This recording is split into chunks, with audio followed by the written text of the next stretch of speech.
बहुत ही अफसोस और पीड़ा का विषय है कि देश के अन्नदाताओं को ये सरकार आतंकवादी कह रही है, देश के किसानों को ये सरकार गद्दार कह रही है, देश के किसानों को दोयम दर्जे का नागरिक समझ रही है। पिछले 2.25 महीने से किसान आंदोलन पर बैठा है। इस कड़कती ठंड में उनके ऊपर पानी की बौछार की जा रही है।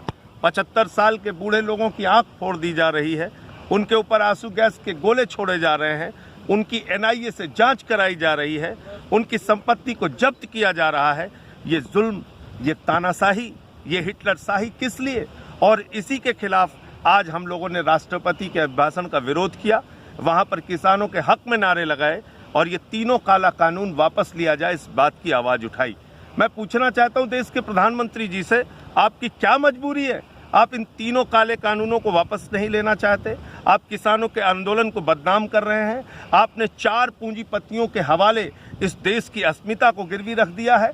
आप इस देश के किसानों की अस्मिता को गिरवी रखते हैं। आप देश के किसानों के स्वाभिमान और सम्मान को, उनके हक को 4 पूंजीपति अपने मित्रों के पैरों के तले कुचल रहे हैं। प्रधानमंत्री जी, ये बंद कीजिए और तीनों काला कानून वापस लीजिए। इसीलिए आज हम लोगों ने सेंट्रल हॉल के सामने, जहां राष्ट्रपति का अभिभाषण हो रहा था, उसका विरोध किया और किसानों के हक में नारे लगाए और ये काला कानून वापस लिया जाए, इस बात के नारे लगाए। ये तानाशाही की सरकार है, हिटलरशाही की सरकार है, जहां पर चुने हुए सांसदों को संसद के सेंट्रल हॉल में जाने की इजाजत नहीं है। इससे ज्यादा तानाशाही का उदाहरण कुछ नहीं हो सकता। इस देश के अंदर लोकतंत्र की हत्या ये पहली बार नजारा देखा गया जब चुन के संसद में आवाज उठाने वाली पार्टी को संसद के राष्ट्रपति का